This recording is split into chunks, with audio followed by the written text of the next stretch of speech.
Southern and Central Africa consist of 20 countries, including the island states of Mauritius, Madagascar, and Comoros off the southeastern coast, and the smallest country in Africa, the island of São Tomé and Príncipe, located off the west coast. On the mainland, Central Africa is usually defined as the Central African Republic, Equatorial Guinea, Gabon, Congo, the Democratic Republic of the Congo, and Cameroon, though Cameroon is often designated as part of Western Africa. Southern Africa includes Angola, Zambia, Malawi, Mozambique, Zimbabwe, Botswana, Namibia, and South Africa, as well as 2 countries surrounded by South Africa, Lesotho and Swaziland. One of the most spectacular geographic features in Southern Africa is Victoria Falls on the Zambezi River. Located on the Zambia-Zimbabwe border, the falls are a part of 2 national parks. The falls are the widest in the world, nearly a mile across, with a drop of 355 feet at their steepest point.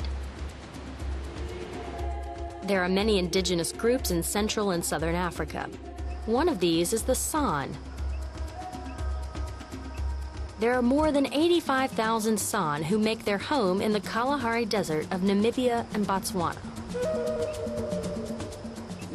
The San were originally nomadic hunters and gatherers.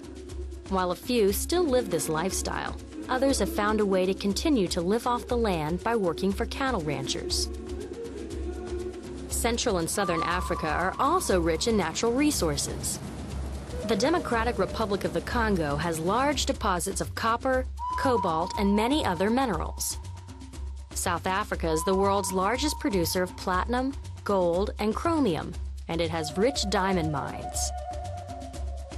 The people of Central and Southern Africa are as varied as the landscape.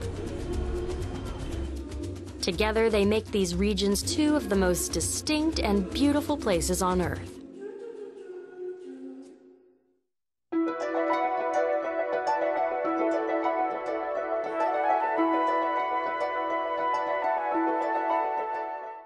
This is South Africa. The country sits on the southern tip of the African continent between the Atlantic and Indian Oceans. South Africa is almost twice the size of Texas. It borders 5 nations: Namibia, Botswana, Zimbabwe, Mozambique, and Swaziland. It also surrounds the tiny country of Lesotho. South Africa is also a place where a social, political, and economic system called apartheid kept white people separate from non-white people. Many white South Africans had been separated from non-whites since 1910, when the country won its independence from Great Britain. But this separation wasn't made legal until 1948, when the all-white South African government voted to support and enforce apartheid. Apartheid laws allowed whites to get top positions in government, as well as good jobs, nice homes, and a high standard of living. But people of African, Asian, and multiracial descent had a lower standard of living and were treated as foreigners in their own country. The apartheid law segregated schools, restaurants, movie theaters, and all other public facilities by race. Non-white South Africans were not allowed to vote or participate in politics. Millions were even forced to live in segregated areas and even relocated to places in distant parts of the country called reserves or homelands. KwaZulu, Ciskei, and Vinda were self-governing reserves. But erosion and poor quality soil made farming the lands difficult. The reserves could not support the people who lived there. Beginning in the 1950s and early 1960s, Nelson Mandela and members of the African National Congress protested against apartheid. Mandela was put in jail for 27 years because he resisted apartheid. During this time, his popularity grew around the world and millions of people protested to demand his freedom. In 1990, protests against apartheid by governments, businesses, and people around the world and within South Africa itself finally forced South Africa's president to demand Nelson Mandela's release from prison and the end of apartheid. Nelson Mandela was elected President of South Africa in 1994, and his government worked to give equal rights to Africans of all races. Let us forget the past. Let us now work together to make this country a great country. Since then, many Africans who had been forced to live on reserves and work in low-paying jobs have returned to the cities. They have found jobs as police officers, government administrators, and civil servants. Non-whites have also had access to higher education, opportunities in law, medicine, and business. Equal education, healthcare, and opportunities for a better life are now available to all South Africans by law. But many people in South Africa are unemployed, and a large number of non-whites continue to live in poverty. Apartheid is a thing of the past, and the changing face of the nation assures South Africa a bright future.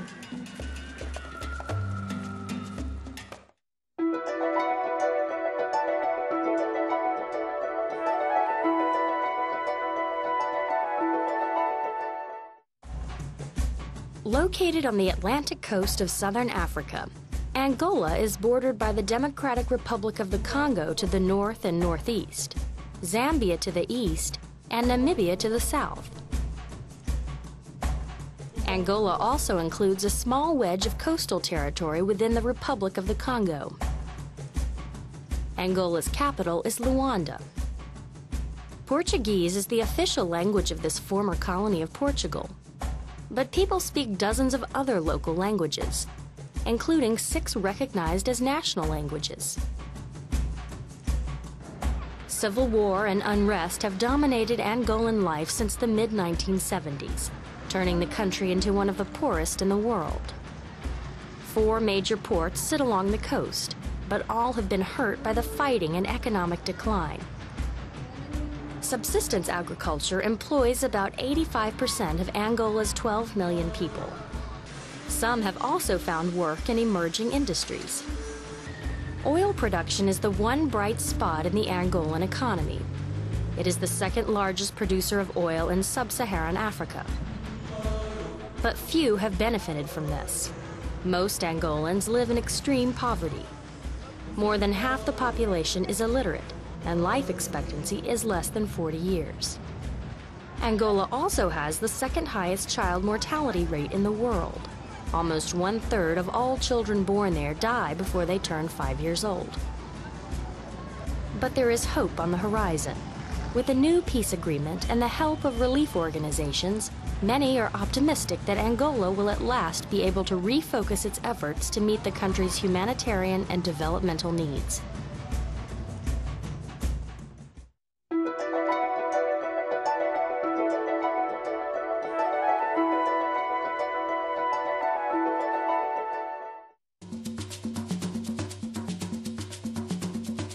Zambia is a landlocked country in south-central Africa. It is bordered by the Democratic Republic of the Congo to the north, Tanzania to the northeast, Malawi and Mozambique to the east, Zimbabwe, Botswana, and Namibia to the south, and Angola to the west. The Zambezi River forms a natural border between Zambia and Zimbabwe. Along one section of the river, part of the Zambezi Valley has been flooded to create the massive Lake Kariba. The lake was formed when a dam was built farther north on the Zambezi to provide hydroelectric power for the growing industries of Zimbabwe and Zambia.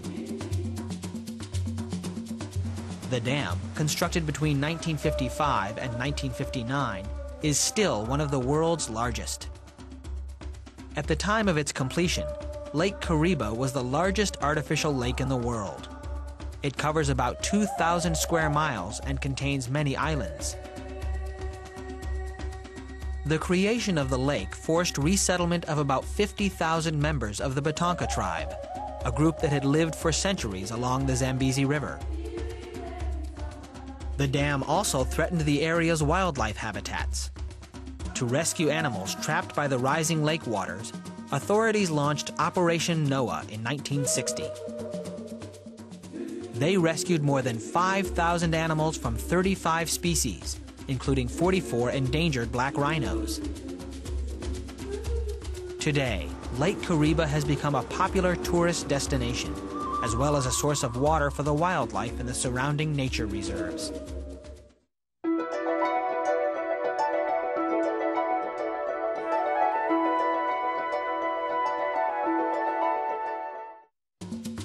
Mozambique is a country of over 16 million people in Southeast Africa. It borders the Indian Ocean in the east, South Africa and Swaziland in the south, Zimbabwe in the west, Zambia and Malawi in the northwest, and Tanzania in the north. Mozambique's coastline is home to several natural harbors. The Zambezi River provides the country with hydroelectric power. Almost half of Mozambique's people follow traditional religious beliefs. Of the remaining population, 30% are Roman Catholics and 20% are Muslims. Portuguese is the official language, although less than a quarter of the people speak it. Various Bantu languages are most common. Maputo is the capital and largest city. Mozambique is one of the world's poorest countries. 90% of the population lives on less than $1 a day. The economy is driven by agriculture, with most workers living and farming in the country's most fertile areas along Mozambique's main rivers. That often leaves them at the mercy of the weather. Since 2000, the country has been hit by a series of devastating floods and droughts. In February of 2000, severe storms dumped 18 inches of rain on Mozambique's Maputo province. As a result, the Limpopo and Changani river valleys experienced severe flooding. 700 people died in the floods, and hundreds of thousands fled their homes and villages. The disasters came at a time when Mozambique was beginning to turn its economy around. Now the government has had to make new appeals for international assistance in order to re-establish its economy and infrastructure. With hundreds of millions of dollars in foreign aid, the citizens of Mozambique are once again working to recover and rebuild their country.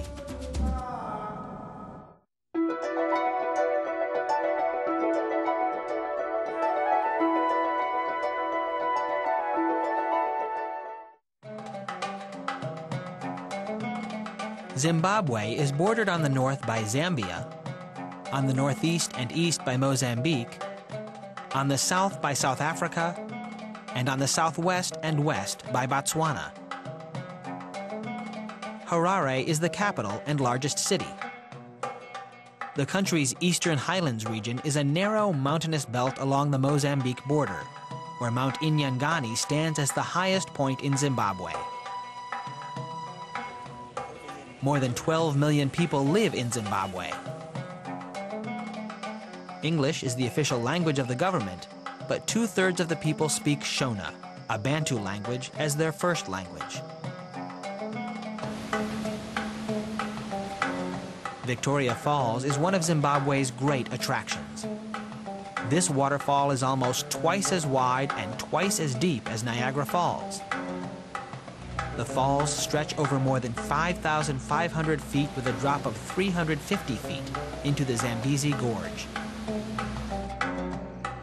The word Zimbabwe means big house of stone. In fact, Zimbabwe's landscape is characterized by ancient rock that is between 570 million and 3.8 billion years old. Zimbabwe's economy is based primarily on agriculture. Its chief cash crop is tobacco. It is also rich in a wide variety of mineral resources. After tobacco, gold is the country's second most important export. But gold is also mined illegally and sold on the black market. Unregulated small-scale gold panning is causing major environmental damage in Zimbabwe, leading to deforestation, the buildup of silt in rivers, and the destruction of wildlife habitats. Making matters worse, drought conditions in Zimbabwe have reduced crop production. Frustrated farmers are increasingly joining the illegal search for gold to help feed their families. Environmentalists have urged the government of Zimbabwe to deal with the illegal gold panning and trade. Together, they are working to improve Zimbabwe's environment and economy.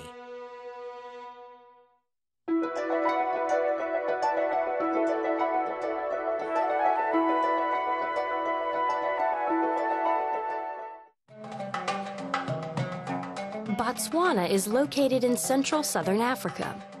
It is bordered by Namibia on the west and north, by Zambia for just a few hundred yards in the north, by Zimbabwe on the northeast, and by South Africa on the southeast and south. Botswana meets Namibia, Zambia, and Zimbabwe in the middle of the Chobe River, so the actual border has never been precisely determined.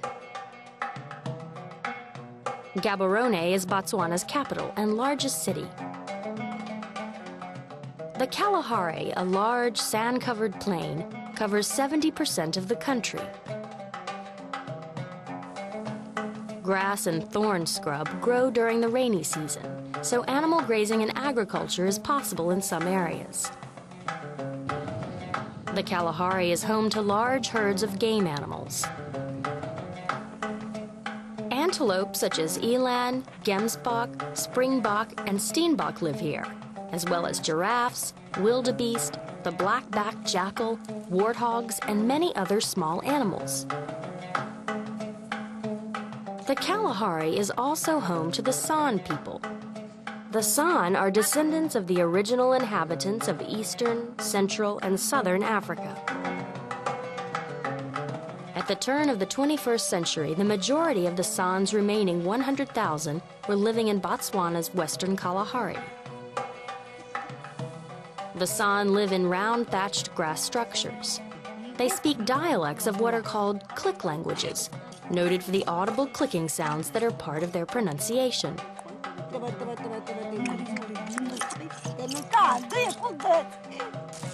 A few still follow a traditional nomadic lifestyle.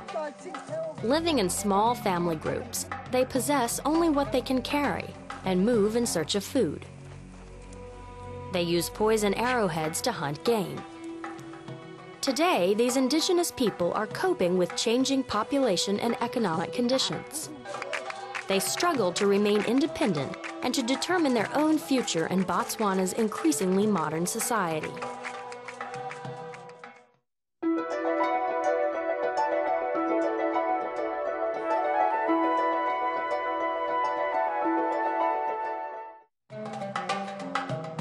Namibia is located on the southwestern coast of Africa.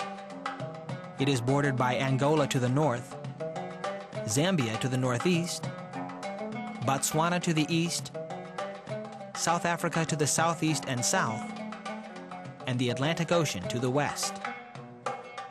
The country has 4 main geographical regions: the arid and barren Namib Desert, which runs along the entire Atlantic coast, an extensive central plateau, the western fringes of the Kalahari Desert in the east, and an alluvial plain in the north created by the sediment left from a massive lake that dried up thousands of years ago.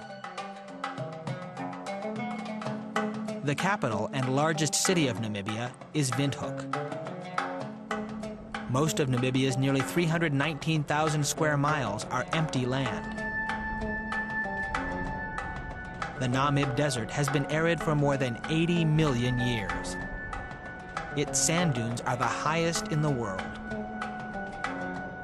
Germany annexed the country, then known as Southwest Africa, in 1884. After World War I, control passed to South Africa. Finally, in 1990, Namibia achieved its independence. The town of Swakopmund, located on the Atlantic coast, reminds inhabitants and visitors of Namibia's days under German rule. An oasis-like city of green palm trees and old historic buildings, Swakopmund is a seaside resort between the ocean and the desert. Fishing has become a major part of Namibia's economy because the Atlantic waters off the Namibian coast are clean and rich in nutrients. Even oysters are raised in fish farms in Swakopmund. These oysters are exported to large markets in South Africa and Europe. North of the city lies Etosha National Park, one of the best-known game reserves in the world. Each year, during the brief rainy season, tens of thousands of pelicans and flamingos can be found feeding on the algae that blooms here. Despite its harsh desert environment, Namibia is a place of natural diversity and beauty.